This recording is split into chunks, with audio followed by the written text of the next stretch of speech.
So this afternoon when I was emailing Sean, I said, what do you want to read, Sean? And he said, well, actually, we'd quite like you to read the letter that you wrote to your dog.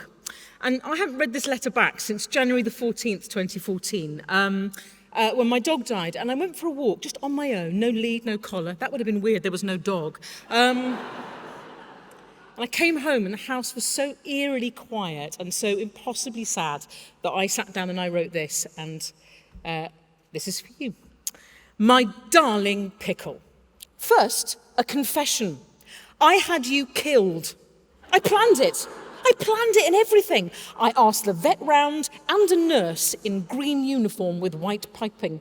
All with the express intention of ending your life. Yes, I know. You had no idea. Because I had been practicing for weeks how to keep it from you, and how, when that time came, I could stop my chest from bursting with the fear and the horror and the unbearable pain of it all.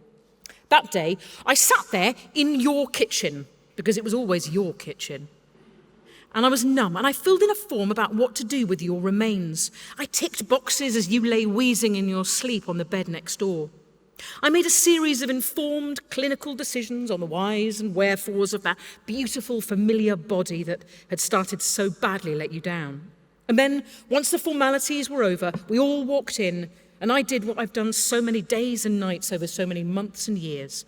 I lay behind you, left arm wrapped round your battle-scarred chest, and I whispered into your ear, I love you. So that was my secret. And I kept it from you until the needle did its work, until your ribs stopped their heaving and your head fell as heavy as grief itself into my arms. And only then, when I knew you were no longer listening, did I let it out, that raging river of loss. Confession over now. What you need to know, Pickle, is this is not a eulogy, because quite frankly, you don't deserve one. As you're well aware, your behaviour from birth right up to the bitter end was unequivocally terrible. As a pup, you crunched every CD in the house for fun. You chewed through electrical cable and telephone wires, ripped shoes and gobbled up plastic. You dived in bins, rolled in shit, and you licked piss off of pavements. You ate my bedposts. As an adult, you graduated to raiding fridges and picnics. You stole ice cream from the mouths of infants, jumped onto Christmas tables laden with pudding and cake, and you blithely walked through them all, inhaling everything in your wake.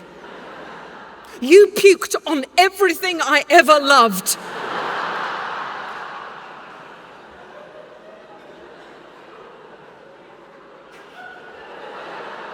Little shit. The day we got the news, I took you home to Cornwall, the place we both love best.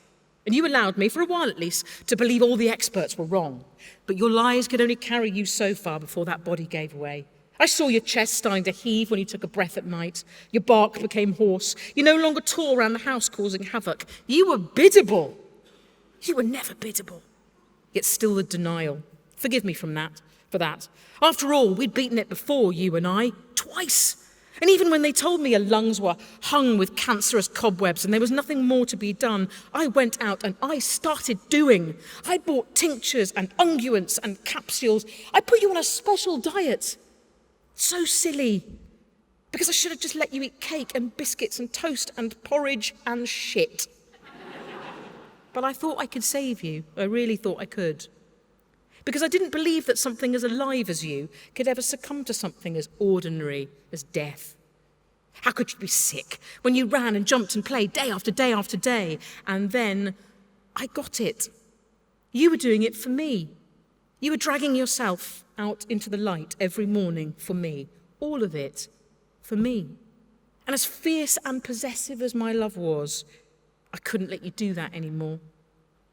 When someone once took a punch at me, you leapt into the air and took it. When I discovered I couldn't have kids, you let me use your neck as a hanky. You were my longest relationship, even though I think any decent psychologist would probably have deemed us irredeemably codependent.